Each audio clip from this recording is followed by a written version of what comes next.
반석이라는 의미예요. 바위 조각, 돌, 바위, 예, 이런 뜻입니다. 베드로 사도는 이 이름 외에도 시몬이라는 이름, 시므온이라는 이름, 또 게바, 시몬, 베드로 이렇게 이제 성경에 그 이름으로 불려요. 베드로의 아버지는 요나라고도 하고, 그래서 바요나 시몬이라고 하죠. 바요나란 말은 요나의 아들, 바라는 말은 그 앞에 붙으면 아들이라는 거예요. 바요나. 그러니까 요나의 아들이고 또 그 아버지 이름은 또 요한이라고도 해요. 예. 내가 요한의 아들 시몬이니 장차 게바라 하리라. 이렇게 이제 말씀하신단 말이에요. 그러니까 이 아버지 이름이 요한이라는 이름으로도 불렸다는 걸 알 수가 있죠. 어머니에 대해서는 나오지 않아요. 그래서 알 수가 없고, 또 베드로는 사는 곳은 갈릴리 해변에 있던 그 가버나움의 그 어촌 벳세다 사람이에요. 벳세다란 말은 어부의 집, 예, 이런 의미죠. 요한복음 1장 44절에 보면 빌립은 안드레와 베드로와 한 동네 벳세다 사람이라 라는 이제 구절이 나와요. 그러니까 빌립도 빌립 그 한 동네에 살고 있었다는 걸 알 수가 있죠. 베드로는 결혼을 했죠. 그래서 그 열병에 든 그 장모님을 예수님이 고치는 그런 장면도 나와요. 그 전설에 의하면, 일설에 의하면 그 베드로의 부인은 바나바의 형제 아리스도브로스의 딸이고 일남 일녀가 있었다 하는데 그건 확실하지가 않아요. 베드로는 큰 부자는 아니었지만 그 형제와 함께 자기 배를 가진 선주였어요. 그래서 먹고 사는 건 큰 어려움이 없는 그런 사람이었습니다. 베드로는 그 교육 정도에 대해서는 사도행전에 보면은 학문 없는 범인이라고 해요. 평범한 사람. 어느 정도 학문을 했는지 전혀 하지 않았는지 여기 대해서는 알 수 없어요. 그렇지만은 그 갈릴리라는 그것은 헬라 문화가 아주 많이 보급되어 있었어요. 그래서 헬라어와 아람어를 함께 썼을 것이고, 그리고 성경을 아마도 공부를 했을 겁니다. 이 유대인들은 다들 그 성경을 공부를 하죠. 그래서 아예 모르는 건 아니고, 다만 이제 랍비의 어떤 그런 입장에서 보니까 학자의 어떤 그런 수준은 아니니까 학문 없는 범인이라고 했을 겁니다. 베드로는 그 세례 요한이 전도하고 있던 그 요단 건너편 베다니로 나갔을 때 그 형제 안드레를 통해서 이제 예수님을 만나고, 예수님은 베드로를 만나실 때 반석 게바라는 그런 이름을 주시죠. 게바 곧 베드로. 근데 베드로가 뭔가 어떤 잘못을 할 때, 그러니까 어떤 인간적인 그런 약점을 보일 때 베드로라는 이름을 쓰지 않고 옛 이름 시몬을 쓰는 그런 장면을 볼 수가 있어요. 성경 인물들을 보면은 이름이 바뀌는 경우가 이제 종종 있죠. 지금 베드로도 원래는 시몬이었다가 베드로로 바뀐 거죠. 아브라함도 아브라함에서 아브라함이 됐고, 그리고 사라도 사레에서 사라가 된 거죠. 그리고 야곱도 이스라엘이 되고, 그리고 또 이제 그 성경을 읽어보면 이스라엘로 바뀐 후에도 야곱이라고 불려지고, 그거는 뭐예요? 인간적인 어떤 면모, 그런 약점을 보일 때 야곱이라고 옛사람의 모습을 보였다 해서 옛 이름을 그대로 불러주는 거예요. 그리고 새 사람의 그런 일을 할 때, 하나님의 뜻을 깨닫고 새로운 피조물로서의 그런 행위를 할 때 새로운 그 이름을 이제 불러주는 걸 우리가 창세기 볼 수가 있죠. 예를 들면 창세기 42장 36절, 그 아비 야곱이 그들에게 이르되 너희가 나로 나의 자식들을 잃게 하도다. 야곱이 가로되 내 아들은 너희와 함께 내려가지 못하리니 그 형은 죽고 그만 남았음이라. 이렇게 이제 그 베냐민을 이제 데려가야 한다는 동생들의 형제들, 아들들의 그 말에 대해서 그 베냐민을 지키고 싶어하는 그런 인간적인 면모를 보이는 야곱에 대해서, 그 이스라엘에 대해서 야곱이라는 이름을 부른단 말이에요. 그러다가 43장 11절에 가면 그들의 아비 이스라엘이 하면서 이제 이스라엘이라는 이름을 다시 부르면서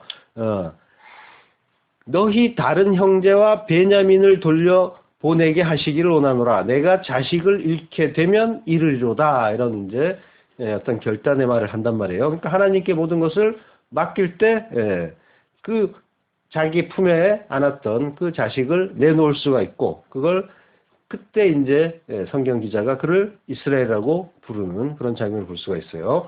그러니까 이름이라는 거는 예수님이 그 시몬의 이름을 베드로라고 개발하고 지어주셨는데, 이름은 그 지어주는 자가 주인이 된다는 얘기예요.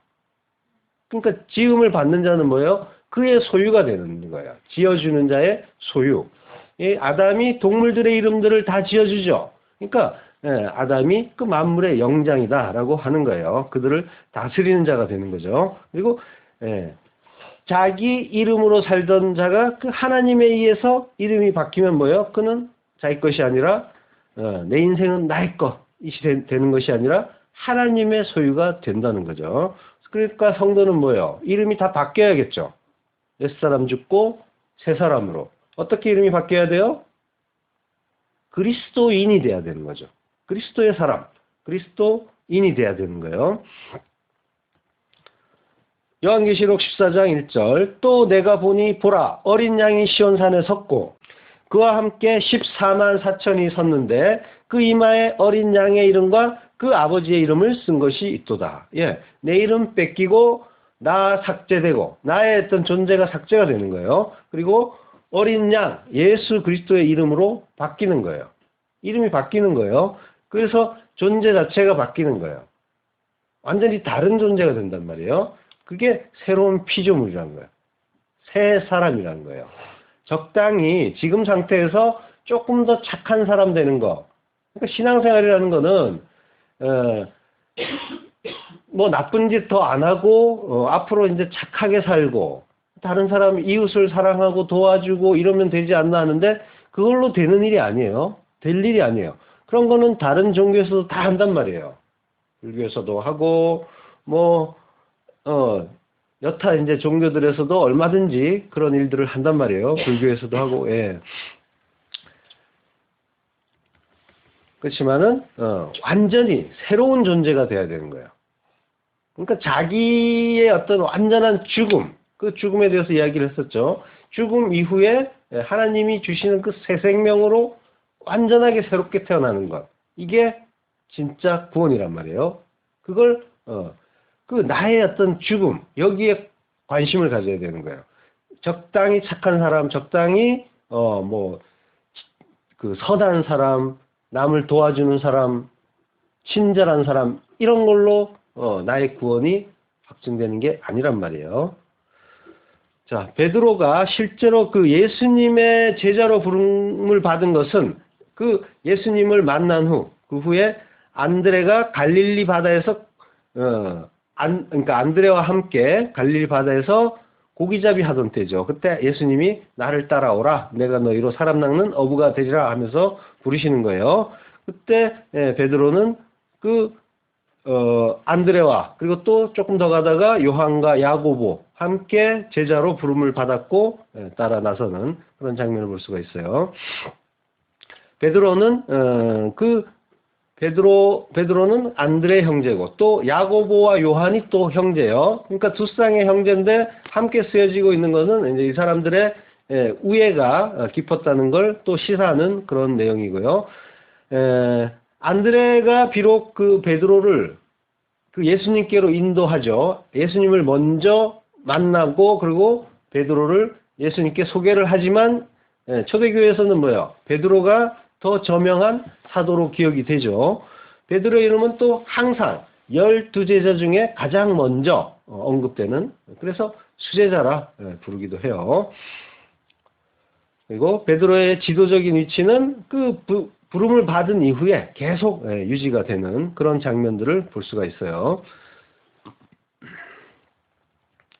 그렇지만 또 이제 예수님이 붙잡혔을 때 3번 부인하고 그런 모습을 볼 수가 있고 그리고 갈릴리로 돌아가는 그런 예수님을 부활하신 예수님을 만나고도 갈릴리로 돌아가서 나는 고기나 잡아야겠다 하면서 그 생업에 다시 복귀하는 그런 믿음 없는 모습을 보죠.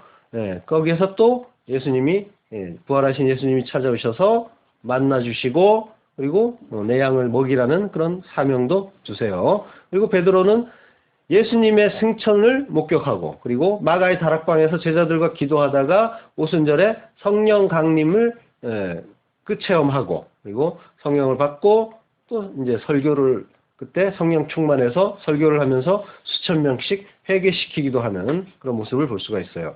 그 후에 이제 그 베드로는 그러니까 그 성령 받기 이전에는 뭐예요? 좌충우돌하고 철부지 같고 또 약점이 많은 그런 면모를 보이는데 그런 서투른 사람에서 그 성령 그 강림 이후에 진중한 사람으로 어떤 리더로 그런 모습을 변모해서 초대교회를 이끌어가는 그런 사람이 됩니다. 자, 안드레가 이제 본문으로 이제 들어가는데, 안드레가 이제 형제라 그랬죠. 그리고 그가 원래 누구의 제자였어요? 안드레는. 세례 요한의 제자였어요. 안드레는. 그래서 세례 요한이 보라, 세상 죄를 지고 가는 하나님의 어린 양이로다 하고 예수님을 제자들에게 소개를 한단 말이에요. 그때 예수님을 쫓아가서 제자가 되는 거예요. 요한복음 1장 29절. 이튿날 요한이 예수께서 자기에게 나아오심을 보고 이르되 보라 세상 죄를 지고 가는 하나님의 어린 양이로다. 내가 전에 말하기를 내 뒤에 오는 사람이 있는데 나보다 앞선 것은 그가 나보다 먼저 계심이라 한 것이 이 사람을 가리킴이라. 나도 그를 알지 못하였으나 내가 와서 물로 세례를 베푸는 것은 그를 이스라엘에 나타내려 함이라 함이라. 요한이 또 증언하여 이르되 내가 봄에 성령이 비둘기같이 하늘로부터 내려와서 그의 위에 머물렀더라 라고 해요. 그러면 이건 뭐예요? 성령이 비둘기같이 하늘에서 내려와서 머물더라. 내가 보니까 그러더라 라는 거는 뭐예요? 그 세례를 이미 드렸다는 얘기죠. 그죠? 세례를 해드린 이후에 지금 일인 거예요. 마태복음 13장 13절 그 세례의 그 장면으로 돌아가면 이때 예수께서 갈릴리로부터 요단강에 이르러 요한에게 세례를 받으려 하시니 요한이 말려 이르되 내가 당신에게 세례를 받아야 할 터인데 당신이 내게로 오시나이까 하면서 예수님을 말려요. 그때 예수께서 뭐라 하시냐면 이제 허락하라. 우리가 이와 같이 하여 모든 의를 이루는 것이 합당하니라 하시니 이에 요한이 허락하는지라. 예수께서 세례를 받으시고 물에서 올라오실새 하늘이 열리고 하나님의 성령이 비둘기같이 내려 자기 위에 임하심을 보시더니 하늘로부터 소리가 있어 말씀하시되 이는 내 사랑하는 아들이요 내 기뻐하는 자라 하시리라. 이 장면을 요한이 그 제자들에게 소개한 거죠.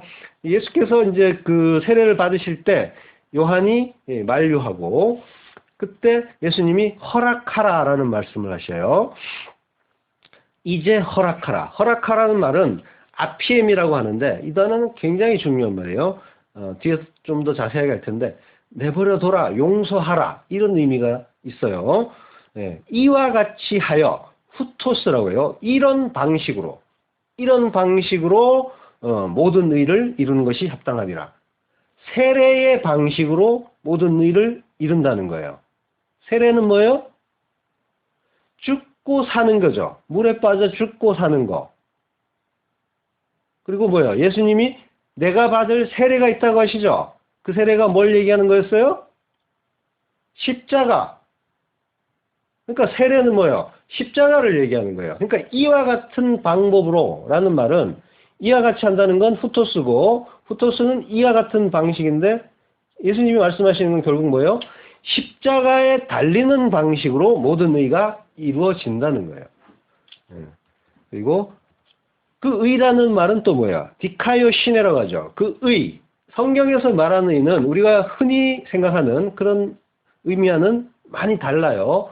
의 하면은 이제 무슨 말인가 해서 다들 이제 사전으로 간단 말이에요. 그러면은 뭐 정의, 공의 이런 것들이 떠올라요. 영어에서는 또 라이터스니스라고 해요. 이거 역시 또 정의 같이 이제 해석이 되는 말이란 말이에요. 그러니까 의라는 것은 정의와 공의인가 보다. 그래서 성경의 진의와는 좀 다른 길로 가버려요. 그래서 이 기독교는 그래서 오늘날 기독교는 대부분 사회적인 정의, 공의 이런 곳으로 가버렸단 말이에요.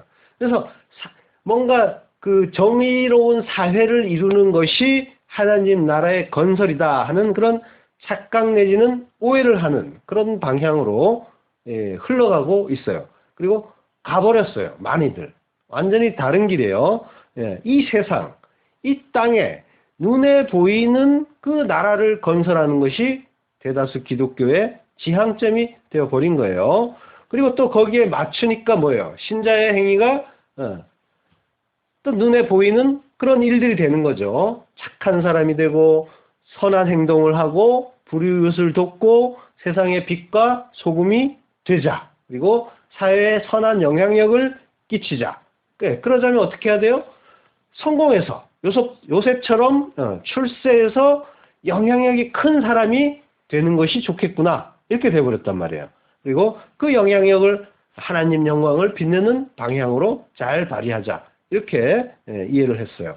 그래서 그러니까 오늘날 이 기독교의 정의는 전부 뭐예요? 이 의라는 말을 오해한 데서 비롯된 거라고 할 수도 있는 거예요.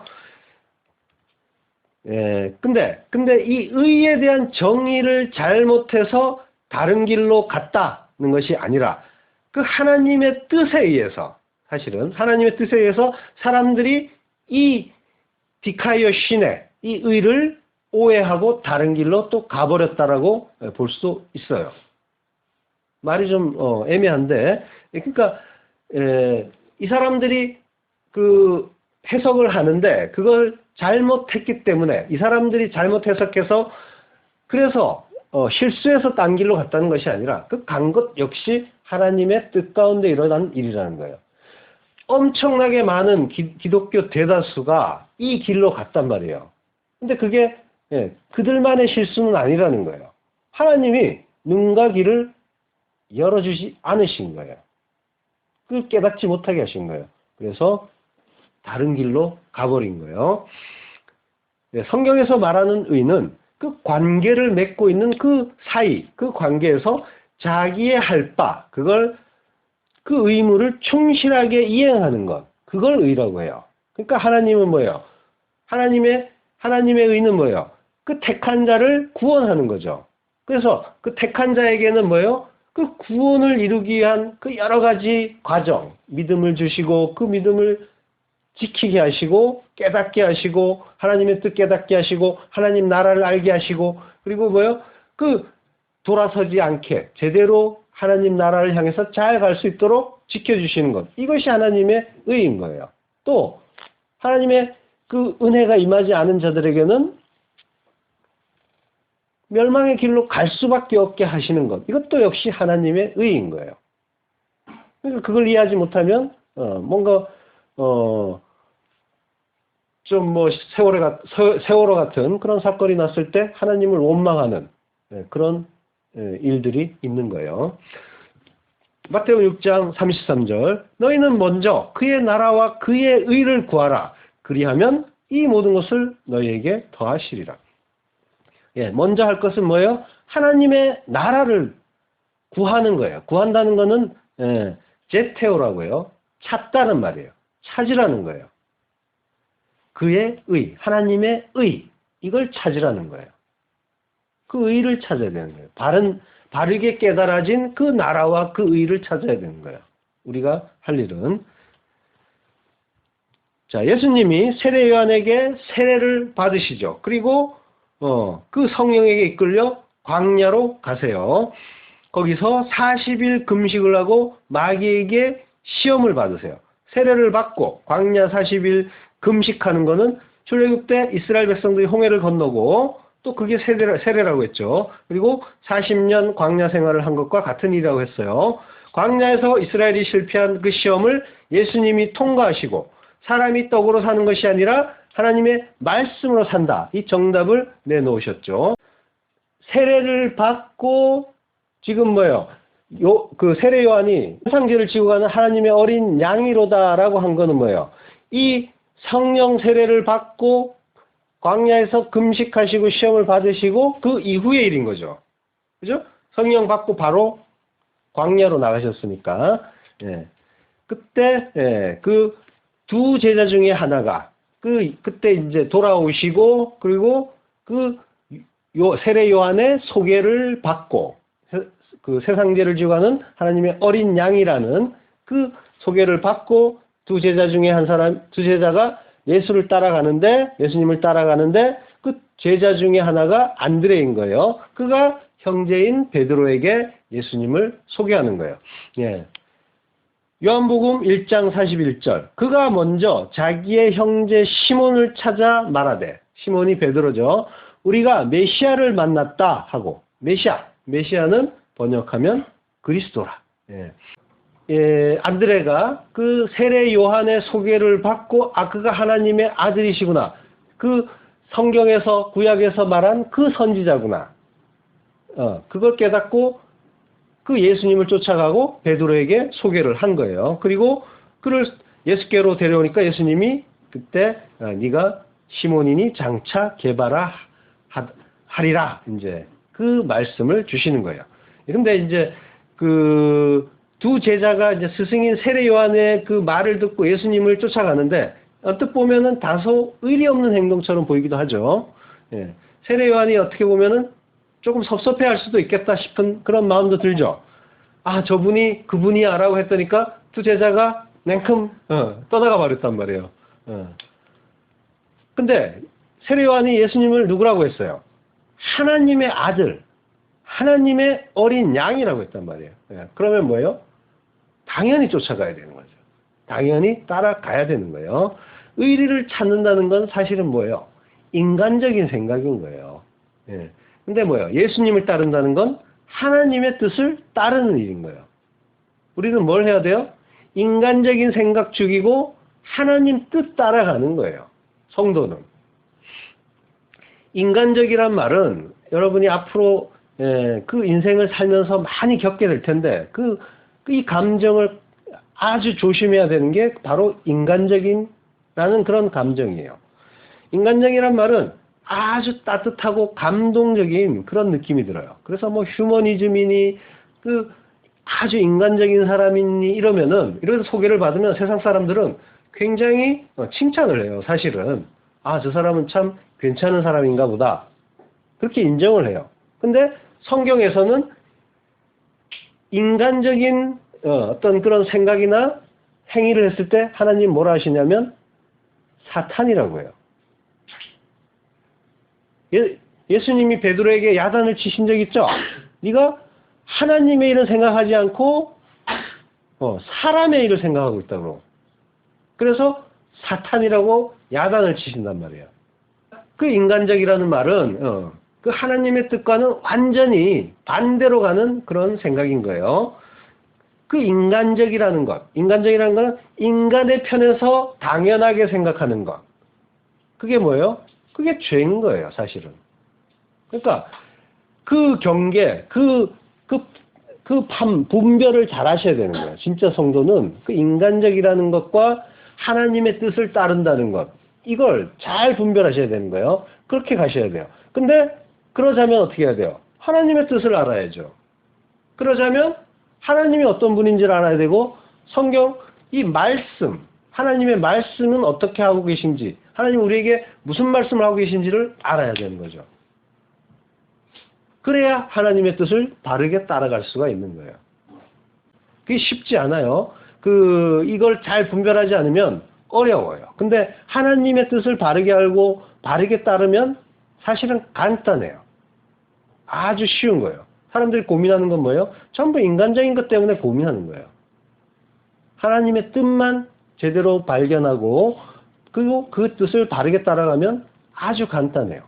가라면 가고 서라면 서고 하라면 하고 말라면 말고 그리고 살라면 살고 죽으라면 죽고 그러면 되는 거예요. 아무것도 아니에요. 고민할 게 없는 거예요. 그래서 하나님의 뜻을 잘 따르는 이들의 행태를 보면 약간 냉정한 그런 느낌도 들 수가 있어요. 그리고 비인간적이다라는 비판을 받을 수도 있어요. 출애굽 때 보면은 하나님이 이스라엘 백성들에게 가나안 땅에 들어가면 어린애까지 다 죽이라고 하신단 말이에요. 근데 비인간적이죠. 그래서 이 하나님이 어떤 분인지 모르는 사람들은 아주 비판하기 좋아하는 대목이에요. 그래서 하나님은 잔인한 하나님이다. 전쟁을 좋아하는 하나님이다. 이런단 말이에요. 그런 신이다. 그렇게 비판을 한단 말이에요. 그러니까 어떻게 하나님이 그렇게 잔인한 그런 명령을 할 수가 있는가? 이 판단이 사실은 죄란 말이에요. 하나님이 하시는 일이 선인 거예요. 하나님만이 선인 거예요.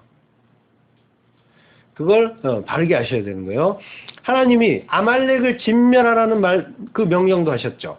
그래서 사울 왕에게 명령을 내리셨어요. 사람과 가축들까지 다 죽이라고 했어요. 근데 사울 왕이 어떻게 했어요? 좋은 가축들은 따로 보존하고 아각 왕도 살려줬어요. 이유는 그럴듯해요. 하나님께 제사로 쓰려고 남겨뒀다고 해요.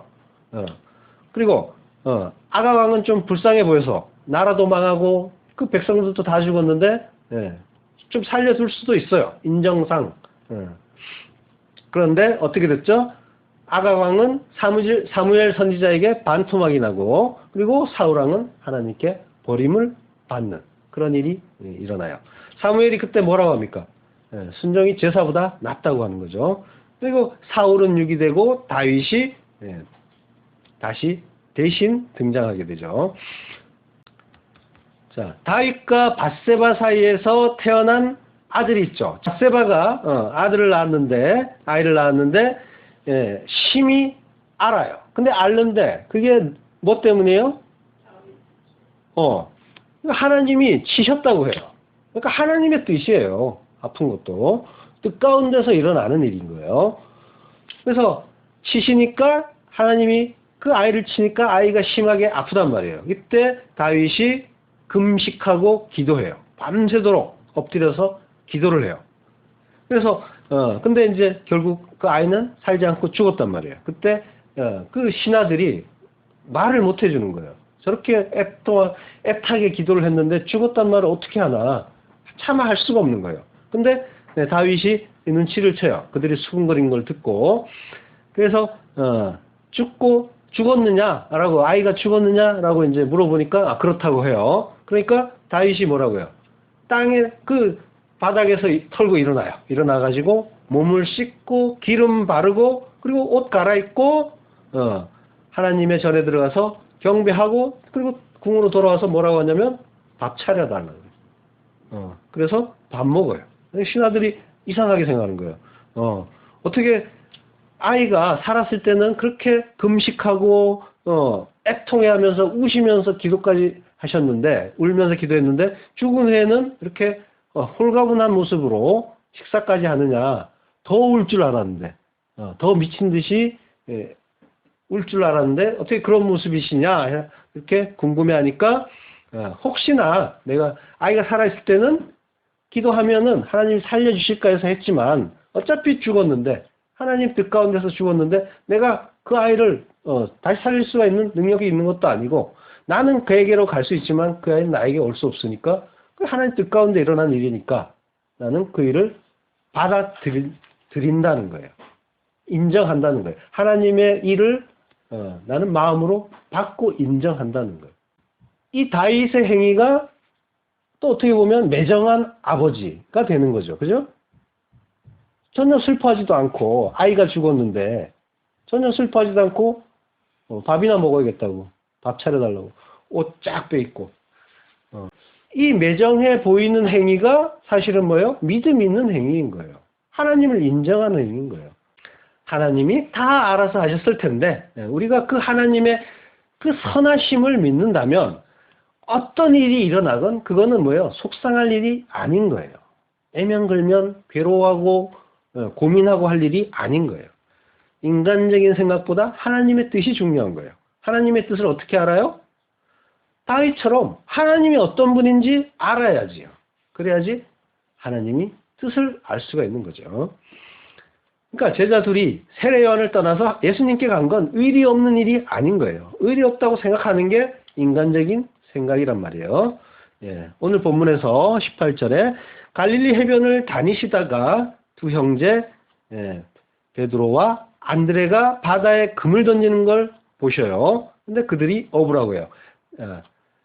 자, 그 베드로와 안드레는 어부예요. 그리고 배를 가지고 있는 선주예요.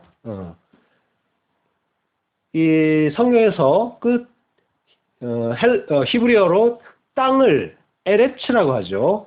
에레츠는 뭐예요? 파자하면 하나님이 낳기 시작한다 이런 의미를 갖고 있어요. 그 이야기는 뭐냐면 하나님이 태초에 하늘들과 땅을 창조하셨는데 이 땅은 용도가 뭐냐면 하나님이 택한 자녀들을 확 뿌려놓고 거기에 택하지 않은 자들도 함께 뿌려놓고 거기에서 구원받은 자, 택함 받은 자를 건져내겠다는 거예요.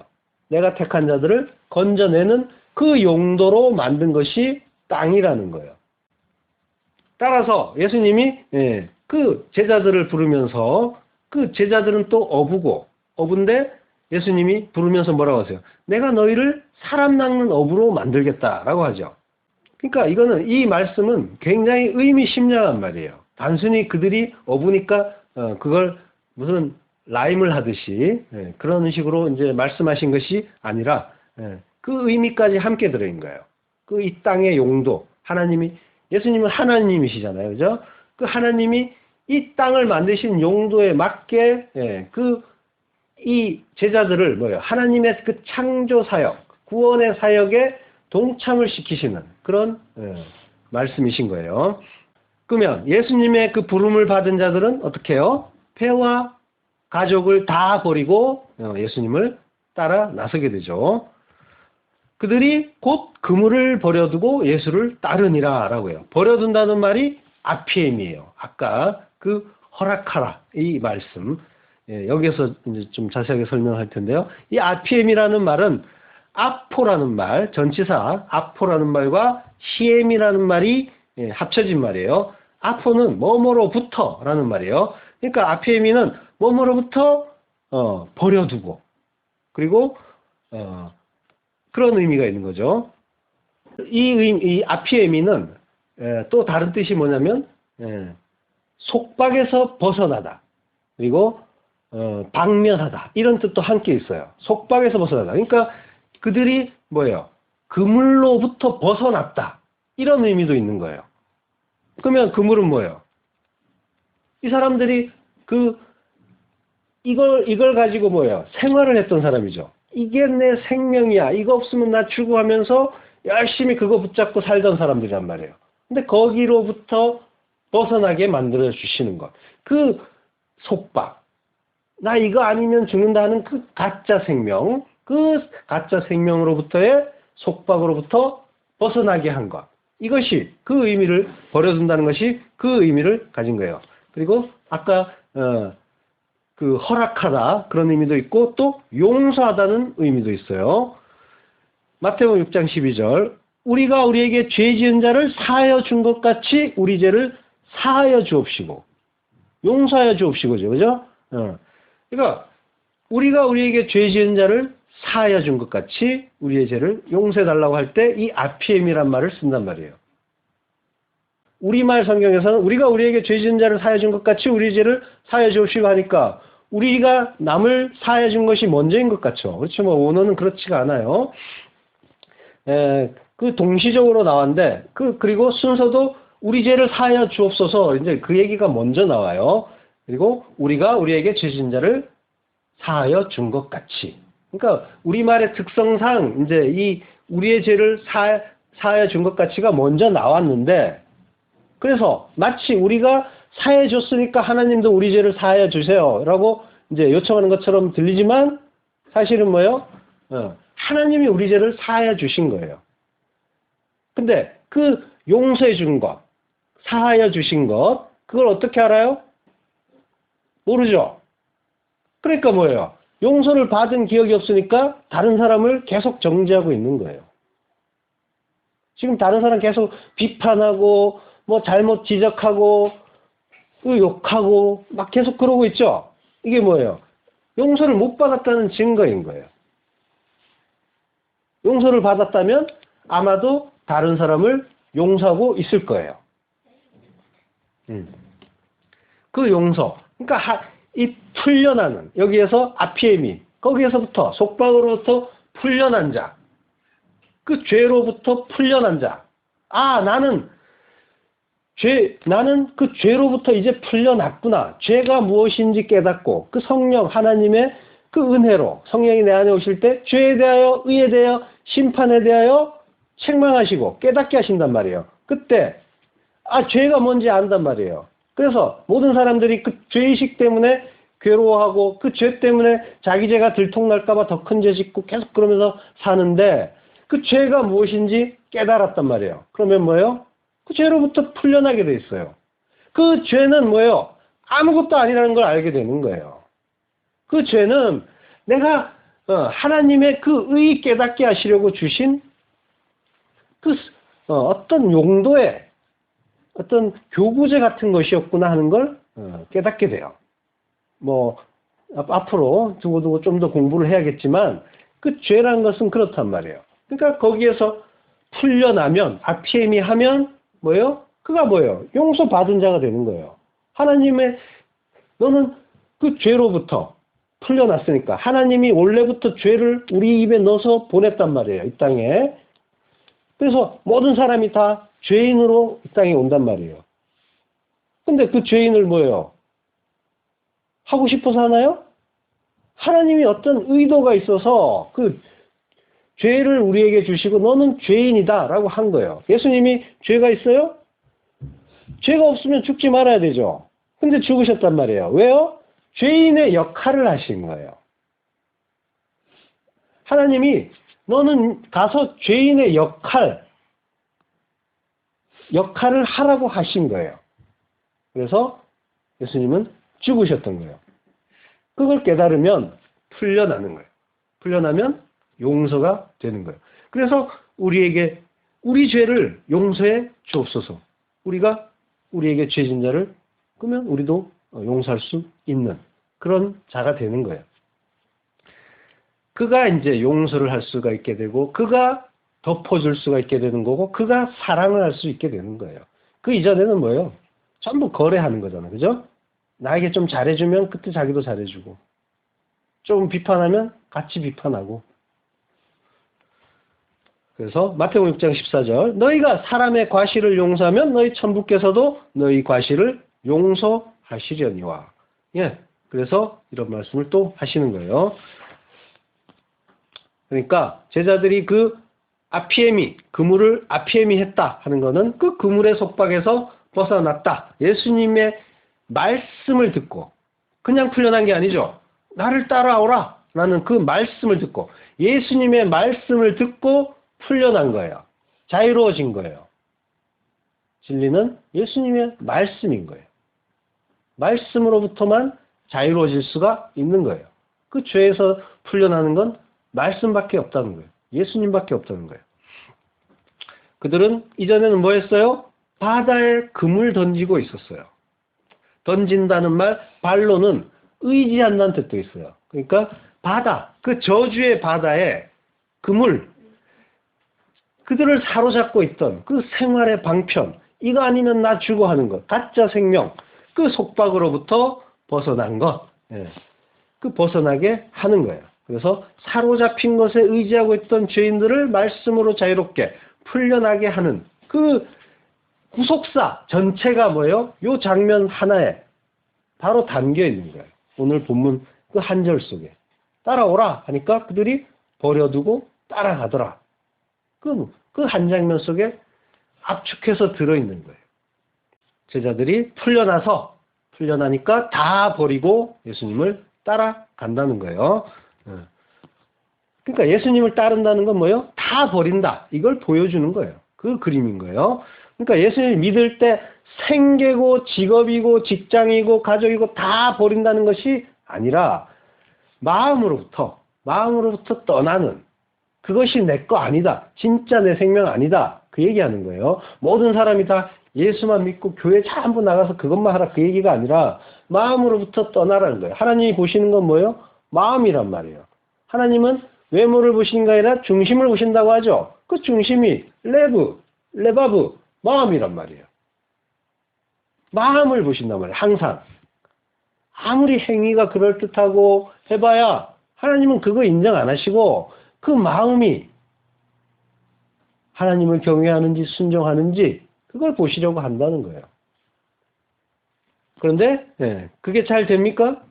다 버리고 그 마음으로 다 버리고 따라가는 것이. 근데 뭐예요? 잘 안 되죠. 오히려 반대죠. 그것 때문에 오히려 예수를 떠나가는 게 사람들의 행태죠. 대부분의. 마태복음 19장 29절 또 내 이름을 위하여 집이나 형제나 자매나 부모나 자식이나 전토를 벌인 자마다 여러 배를 받고 또 영생을 상속하리라. 이 말씀이 그 말씀인 거예요. 이걸 표피적으로 보면 글자 있는 대로 보면 뭐예요? 속세를 떠나라는 얘기밖에 안 돼요. 그래서 사람들이 오해해서 신부가 되고 수녀가 되고 수도원 들어가고 수도사 되고 이랬던 거예요. 그리고 깊은 산 속에 들어가서 자기들만의 공동체 만들고 겉으로 보면 표피적으로 보고 제대로 깨닫지 못하면 이런 일들을 하는 거예요. 그러나 하나님 그 예수님의 말씀은 그 집이나 형제나 자매나 부모나 자식이나 전토를 마음으로 버리라는 거예요. 그러니까 그 애착 이게 내 생명이야 하는 그 가짜 생명으로부터 버리라는 거예요. 그때 영생을 상속한다는 거예요. 진짜 생명, 영원한 생명을 주신다는 거예요. 그것들은 뭐예요? 그 버리라고 한 것들은 이 땅에서 잠시 허락된 거죠. 근데 사람들은 뭐예요? 전부 그것만 붙잡고 있죠. 모든 사람들에게 물어보세요. 99%가 뭘 위해 살아요? 내 가족의 행복을 위해서. 부자 되기 위해서. 전부 이걸로 산단 말이에요. 형제, 자매, 부모, 자식. 그리고 전토. 전부 이걸로 산단 말이에요. 그게 내 가족, 내 생명이라고 생각하는 거예요. 누가 내 진짜 가족이냐라고 예수님이 말씀하시죠? 하늘에서 영원히 함께할 그 가족이 진짜 가족인 거예요. 이 세상에서의 것들은 뭐예요? 전부 천국과 구원을 설명하는 교구제들인 거예요. 인생들이 그걸 알지 못하고 어떻게 하면 내 가족이 잘 되고 내 아이가 좋은 대학 가고 어떻게 하면 소유가 넉넉해질까 이런 것만 고민하는 거예요. 그런데 그 인생에 대한 하나님의 뜻을 깨닫지 못하면 모든 것이 다 헛된 거예요. 이게 있어야 내가 기쁘고 살겠다. 그것이 바로 생명이란 말이에요. 성경에서 말하는. 근데 사람들은 뭐예요? 돈이 있어야 살겠다. 그게 없어서 죽을 것 같아. 그러면서 죽는 사람들이 얼마나 많아요. 나 혼자 가면은 또 이 아이들이 또 어떻게 하나. 또 이 아이들이 또 내 생명이니까. 이 아이들이 나에게 속한 걸로 생각을 하는 거예요. 자기 자식들을, 자녀들, 가족들을. 그러니까 어떻게 해요? 다 데리고 가는 거예요. 죽어도 혼자 죽지 않고 동반 자살을 하고 있죠. 그래서 가족들 다 죽이고 최근에는 또 다 죽여놓고 자기는 정작 못 죽어요.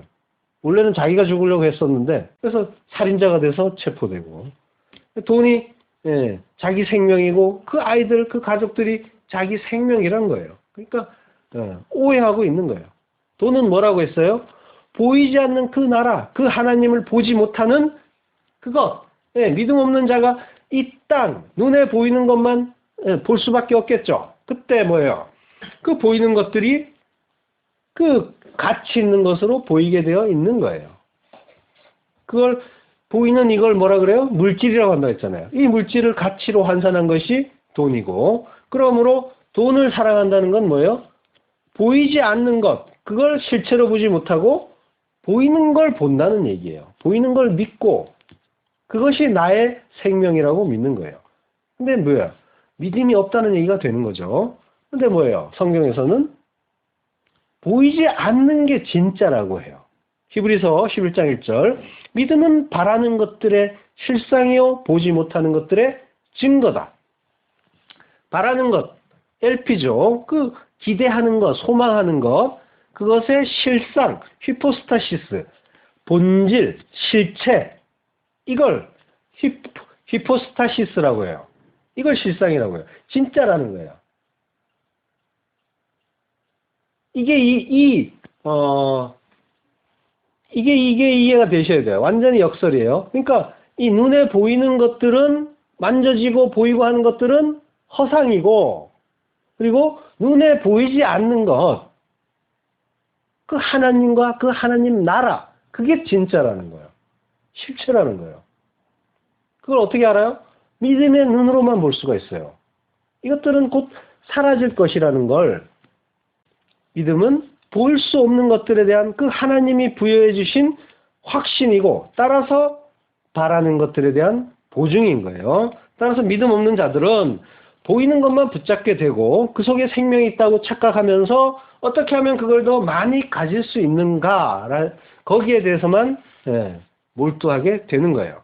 그 가짜 생명을 많이 가진 자를 부자라고 하죠. 사실은 하나라도 가졌으면 부자예요. 성경에서는. 그리고 그게 전혀 없는 자를 가난한 자라고 해요. 그래서 낙타가 바늘기로 나가는 것이 부자가 하나님 나라에 들어가는 것보다 쉽다고 하시는 거예요. 10계명 중에 첫 번째 계명이 뭐예요? 나 외에 다른 신을 내게 있게 하지 말라. 내게 있지 말라라고 해요. 그러니까 하나님보다 기쁘고 의지하는 것이 다른 신이죠. 그걸 다른 신이라고 하는 거예요. 진짜 신은 없잖아요. 하나님이 그걸 몰라서 다른 신을 내게 있지 말라. 그러니까 나 외에 다른 신을 너에게 있지 말라라고 말씀하시겠어요? 그죠? 신은 없단 말이에요. 신은 한 분밖에 없단 말이에요. 하나님밖에 없으신데 하나님이 이런 말씀을 하시는 거는 하나님보다 기쁘고 의지하는 것 이걸 너희들의 신이라고 말씀하시는 거예요. 그걸 너희들이 믿는 것. 그 우상들은 뭐예요? 그 사람들이 믿는 걸 거기다가 담아 놓은 거예요. 전쟁의 신이다 이러면 전쟁 나가서 이기고 싶은 사람들의 마음이 거기에 담긴 거예요. 재물의 신이다 이러면은 부자 되고 싶은 사람들의 마음이 여기에 담긴 거란 말이에요. 그 마음들을 신인 거예요. 그걸 모양으로 만들어 놓은 게 신이란 말이에요. 그리고 우상이고. 자, 그러니까 하나님보다 기쁘고 의지하는 것, 그 신을 두지 말라라고 하시는 거예요. 그러니까 내가 생명이라고 생각하는 게 나의 신이란 말이에요. 여러분에게 하나님보다 더 기쁜 신들이 많이 있잖아요. 그러니까 뭐예요? 이렇게 그 하나님의 뜻을 알고 가면 어려워요. 그래서 사람들이 다들 그거 어떻게 사람이 그럴 수 있느냐, 어떻게 그런 식으로 믿을 수 있느냐라고 말을 해요. 그래서 천국에 어떻게 들어갈 수 있느냐, 아무도 못 들어가겠네라는 그런 마음들이 다들 들어온단 말이에요. 그래서 제자들이 이렇게 얘기해요. 실제로 마가복음 10장 26절 제자들이 매우 놀라 서로 말하되 그런즉 누가 구원을 얻을 수 있는가. 제자들도 예수님 말씀을 듣고 너무 어려운 거예요. 그러니까 아무도 못 들어가겠네?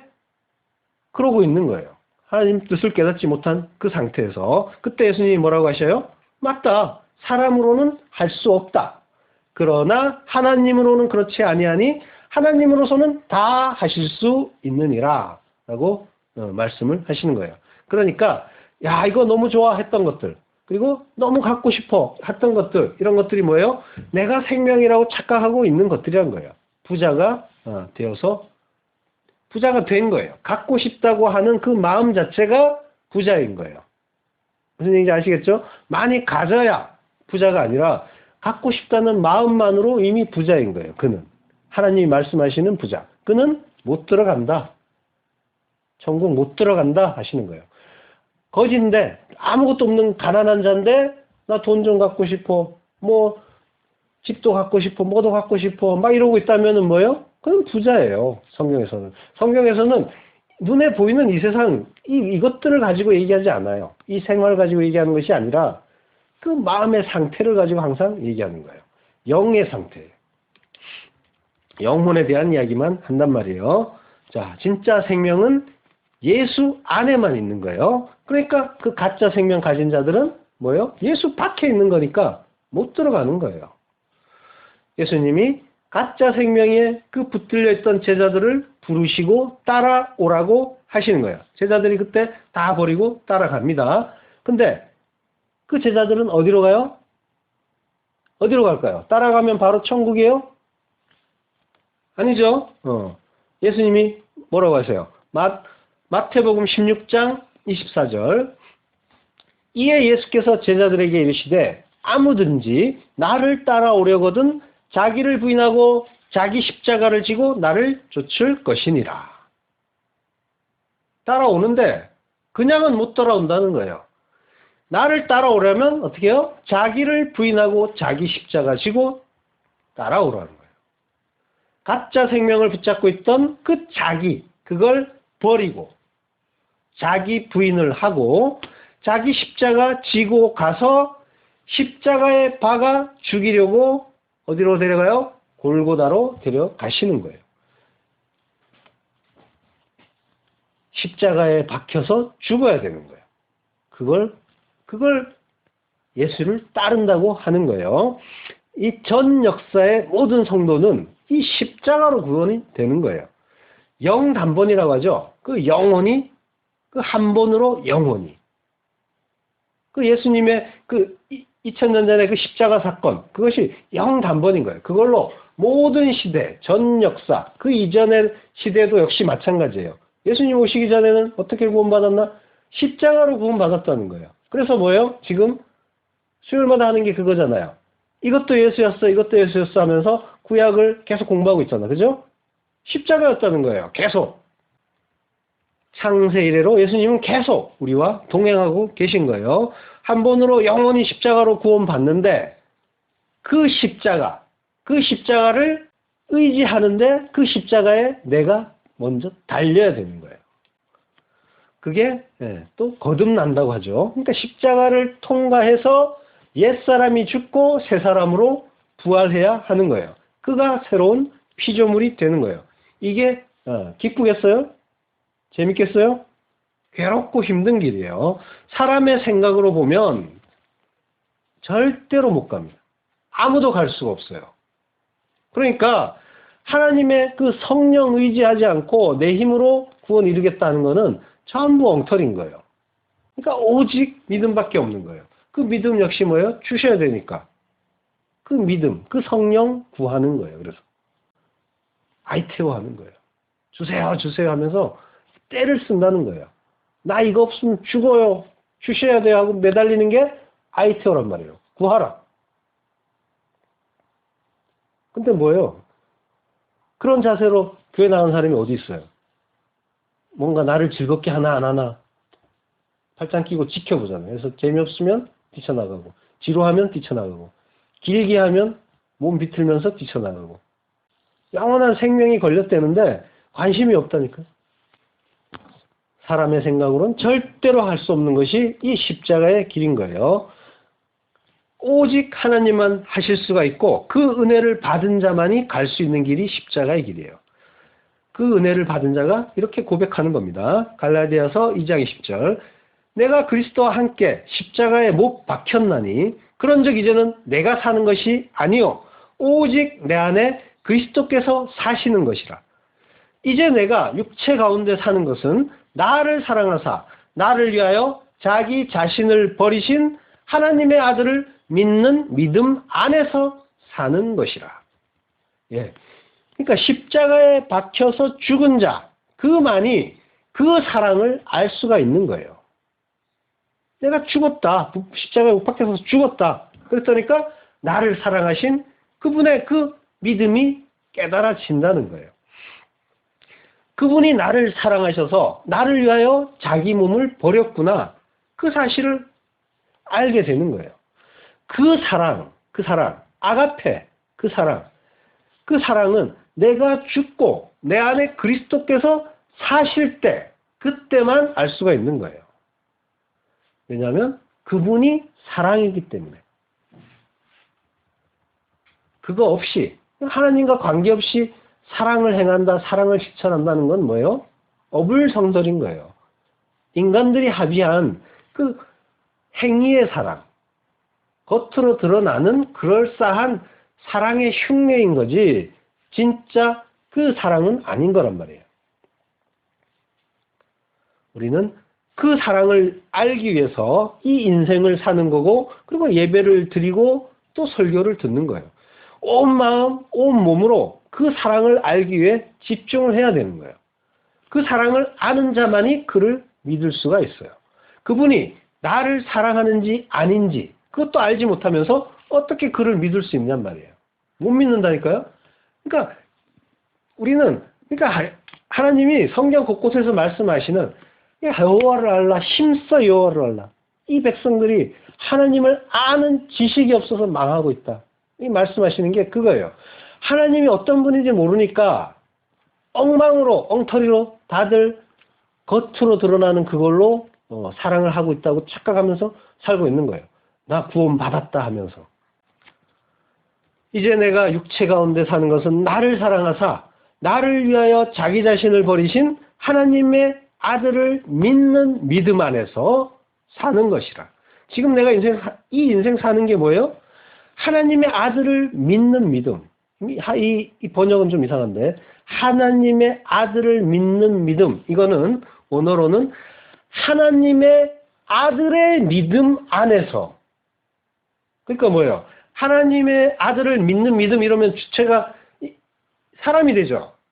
믿는 그 믿음이니까. 근데 이거는 원어하고는 달라요. 이 말이 아니라 하나님의 아들의 믿음 안에서 사는 거예요. 그러니까 뭐예요? 그 아들 안에 들어가지 않은 자가 어떻게 믿음을 갖느냔 말이에요. 그 아들의 믿음으로 사는데. 그죠? 그러니까 내가 예수 안에, 예수가 내 안에 완전히 하나 되는 자만이 그 사랑을 알게 되고 그 믿음을, 그 예수의 믿음을 갖게 되는 거예요. 나의 믿음은 없단 말이에요, 사실상. 내가 그 안에 들어갔을 때. 그러자면 내가 부인되고 죽을 때. 십자가에 달려서 완전히 하나가 될 때. 내가 사는 것이 아니라 예수 그리스도께서 사신 것이다 라는 그 깨달음이 완전한 그 합일의 상태가 될 때 그가 그 사랑 알게 되고 믿음 알게 되고 그리고 그때 그를 산다라고 하는 거예요. 내가 믿는 믿음이 아니라 예수 그리스도의 믿음 안에서. 믿음은 내가 갖는 것이 아니라 십자가에 박혀 죽고 그분 안에 내가 들어갈 때 그분의 믿음이 나를 살게, 그 조회의 생명을 갖게 하는 거예요. 그 은혜에 감사하셔야 되는 거예요. 자, 베드로는 이거를 인생 동안에 이해하지 못해가지고 별별 실수를 다 하죠. 우리가 이제 베드로 인생을 보면 알 수 있지만. 그래서 베드로 바보 같은 놈 이렇게 비웃기도 해요. 근데 알고 보면 뭐예요? 그가 나고 내가 바로 또 그 모습인 거예요. 베드로만큼 우리의 그 모습을 잘 대변해주는 성경 인물도 드물어요. 그러니까 베드로가 어떻게 예수님의 부르심을 받고 그리고 어떻게 실수와 망발로 점철된 인생을 살다가 어떻게 그 사랑을 깨닫고 어떻게 그 믿음 안으로 들어가는지 그 은혜의 과정을 잘 살펴보면 우리의 신앙생활이 좀 더 분명하게 이해가 될 겁니다. 개바복음 첫 번째 시간 마치겠습니다.